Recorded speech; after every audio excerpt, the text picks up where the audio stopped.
Hello. So, what have I been doing?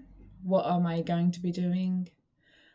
What's all about the everyday? And what's all about the more kind of, yeah, esoteric? And the patterns and the resonances that have gone by, and amongst all of those things. So, I'm wearing black and white. Recently did an event as part of a group doing a kind of a tribute or a themed evening with community involvement, kind of just like for fun, based on the Velvet Underground and Nico album, and we had kind of a black and white suggested dress code, and then I had a few days off work, and that was nice. And on the last day of my day of work, I wore my black and white dress that I'd worn just to kind of keep that going. And yeah, maybe it's just to keep in touch with that side of myself whilst the day before I then go into work. So I thought, well, I've been leaning towards then continuing the black and white theme. And then at the same time as being really pleased about that and how lovely it was, and how lovely it is for people to enjoy something that you've arranged, and to see people blossom in confidence as performers is really lovely. And at the same time, the next day, with all that adrenaline and excitement, that kind of went into thinking of the next thing. And the next album is Yoshimi Battles the Pink Robots by the Flaming Lips. I don't know if it's 20 or 30 years old or 25. Yeah, quite a long time anyway. And I remembered that I'd written something about this album, like, I don't know, maybe 15 maybe more years ago. So I found where it was, and I looked at it, and it mentioned not really seeing, but sensing, like seeing in a sunset and sensing your beautiful glittering life, of your possible life, your potential life. And not a vision. Somebody asked me, did you see a vision of what it would be like? No, I didn't see a vision. It was just a feeling. And then it just linked to track 5 of the Taylor Swift Showgirl album, mentions about something like a glittering life, and I never thought that I'd have that that sort of glittering life, like when we were young, that sort of happy, playful feeling with someone that you trust. And yeah, that was just kind of another link up to that album and to the past. So I found that it was a really long bit of writing, so I've edited it down, and then a few months ago a photo had come up, which, probably isn't that exact night, but around that time, and there's a photograph of me like laughing and eating an apple, and in front of this Marilyn picture, which Marilyn Monroe picture, which John has also mentioned in one of his bits of writing, and my husband. And yeah, I just linked up, and I thought, well, I'll maybe like make a little leaflet or something to go. It's sort of underpinning, I suppose. So it's one of my favourite words, underpinning the authenticity of my affection for this album. And then rather egotistically, it might be asked, putting in a picture of me when I was, I thought I was in the dying embers of my youth, but, look like very young and good looking in comparison. So, yeah, it's, you're never as, you're always going to get older from now, and not that matters, but it is sometimes really nice to see a picture and go, oh yeah, wow, I look just much nicer than I realised. So yeah, it might be a bit of an ego thing, but it just looks really nice because it's kind of all the right colours as well for the theme, and the theme is like orange and pink, and I suppose, yeah, like John coined the phrase, or I don't know if he coined the phrase, but for this event, you could just say the dress code is like Japanese psychedelia. So there's somebody in there wearing red, wearing like a sort of Japanese flag t-shirt, red dress, kind of Japanese dresses, but as well as people dressed up as bears and pink rabbits. And so even the next day, I think I've ordered, now I've got 5 secondhand from Etsy, little bags, like teddy bags, handbags that you'd wear, so people can wear them around their necks, and then have some coloured sand in there, because there's a bit in the Do You Realise video where sand runs out of the hands, so I thought it could be in the bag and running out, and that we can make bunting out of secondhand cuddlies and balls of all different colours and glitter balls out of tin foil. And I ordered loads of beads, so carrying on the theme of the bracelets, for this event we made bracelets. Each one, the bracelets are made of secondhand beads, so kind of no new plastic where possible, from Etsy, but with a charm that was new. It was a banana charm. I couldn't get them secondhand, so it's got 20 banana charms. I made 20 bracelets each with one charm on. So for this time I couldn't get any bears, but I got rabbits, so got little white rabbits, so each one will have a white rabbit. And then I've ordered some, I like some pink, orange, yellow beads, some various ones, and they're all in packets, haven't opened. So maybe today that's what I'll do. I'll sort through all my beads and make a box and put the little pots in there we'll have like group crafting sessions to make the bracelets and the bunting, and then we'll have separate performer sessions to develop our performance skills. And like, we had microphones, but none of us are that confident with microphones, so we're going to have some practice with that. So as I said before, it's amateurish, but that is not a bad word, as I believe it means for the love of it. So yeah, and for the love of the community. Yeah, like the cat, I am held in, a goosebump feeling of so grateful. I mean, it took me till I was 50, like I'm 55 now, but yeah, it doesn't matter how long, as long as you get there in the end. And yeah, maybe I wouldn't have been the right fit until now, and then I found the community that fits me, that I can then blossom in. So yeah, it's magic, and we often stop and say, yeah, it's magic that we all ended up here and at this time. So yeah, full of sense of abundance and gratitude, and being held in community. And the new carpet arrived yesterday, so we've got all excited looking at kind of really crazy sideboards and getting some vintage, again, secondhand from Etsy, velvet curtains. Very hard to get new cotton velvet now. Always used to be, always have velvet curtains. So it's still quite a sought after item, in the 90s, but now it's even harder and they're more expensive. So we've got some red velvet curtains coming, because realised the current curtains no longer go.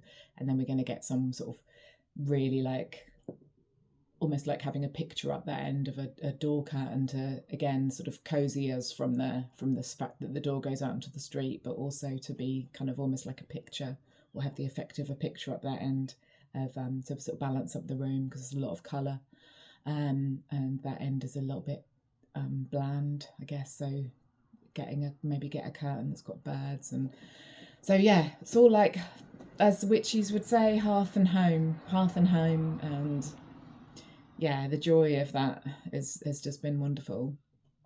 And then the other side of things, the as above, so below, I guess. Yeah, the lucid dreaming.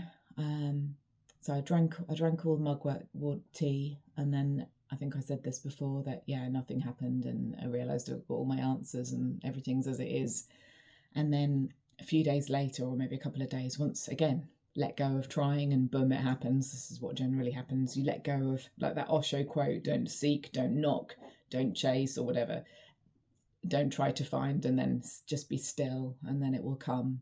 And then boom, I woke up and I was in a street, and I realised I was dreaming. So I realised, okay, right, I can lucid, I'm dreaming, I can do something. So I said, tell me what it is that I need to know.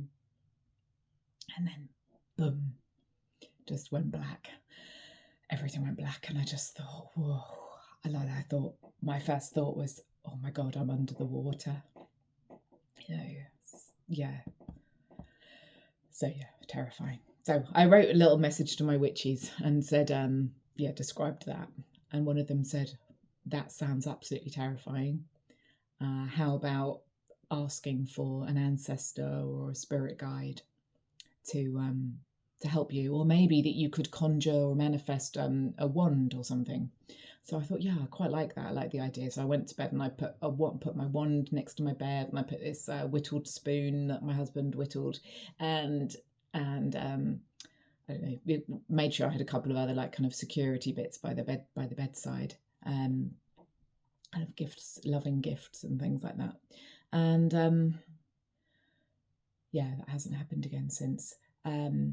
But I did read a thing about mugwort on Instagram yesterday, and it said something that's been used by women a lot to kind of give them the confidence of their own intuition, and that you can ask it to show, put some under your pillow and say, show me, I guess, might have shown me what I'm a bit like what I said in my dream, I guess, show me what I'm ready to see. And maybe I'm not ready. And I think the thing is, this is what I would probably say to someone else, and what I need to follow is probably need to stop thinking about it and stop overthinking about it and stop being fearful about it, because if it's that scary, I don't have to do it. So I can just wait, things come up. I mean, the painting behind, I used to be frightened of that, and it still has an aura and a power. But yeah, it's resonance and frequency, isn't it? And different things vibrate at different frequencies. And that's the same across people, but it's the same across us individually, across the ages. And even for me, even across the week, I listen obsessively to one album for a week, get in the car the next week, and that just doesn't hit right at all. And then it becomes something else. And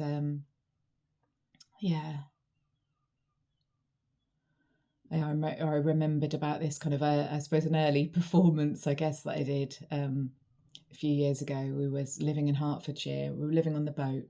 I worked for a year down in Hertfordshire, and we originally had the boat in Northamptonshire. So about an hour in the car, but in the boat about 52 locks and about 10 days of really hard work.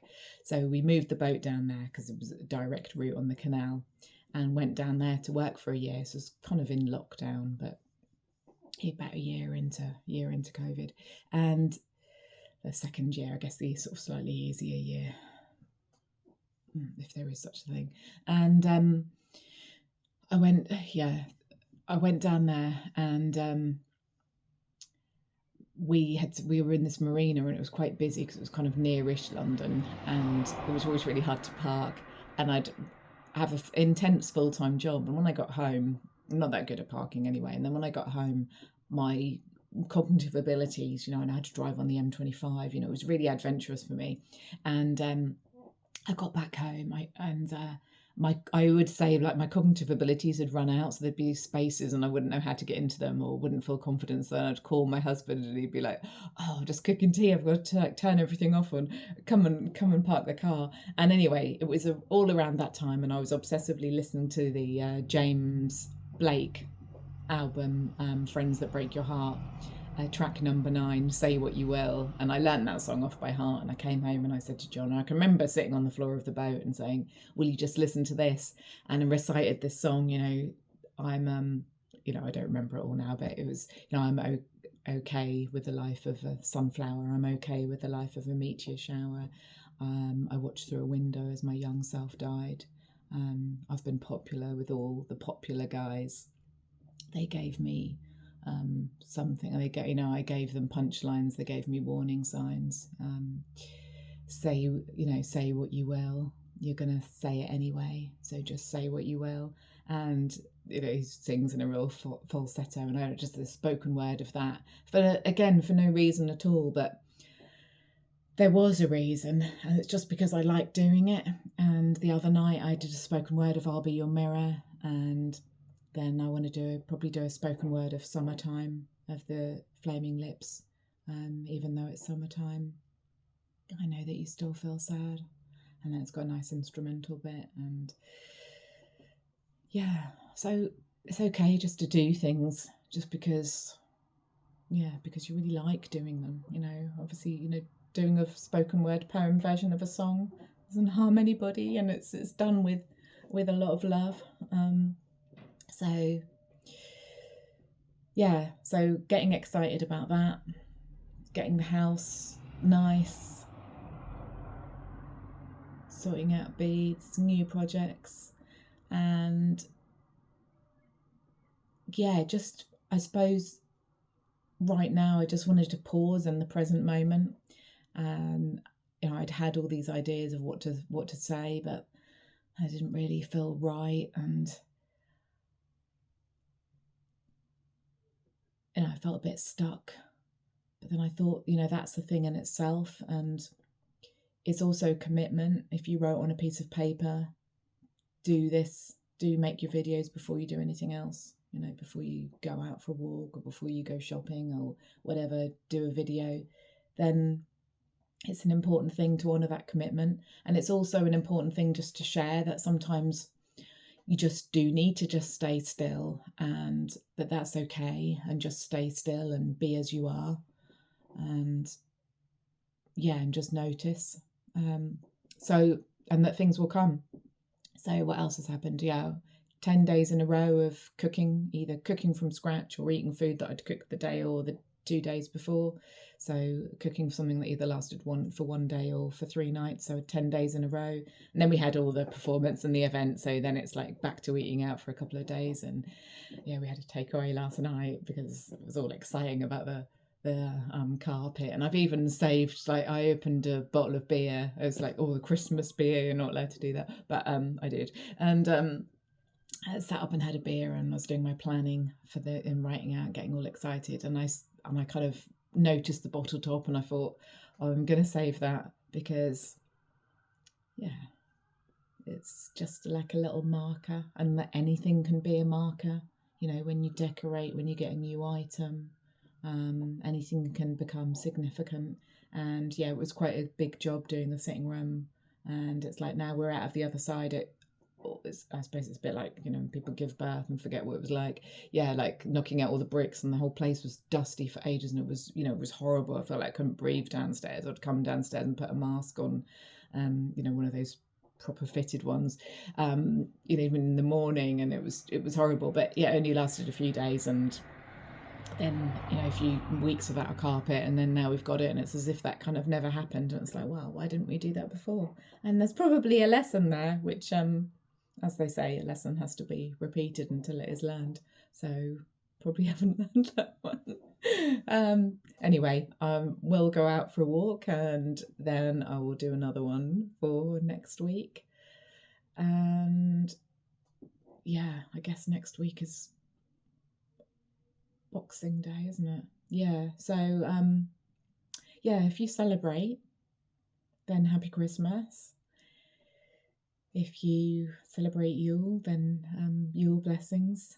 And if you're just having some days off, then enjoy them. And thanks for being here, and see you next time.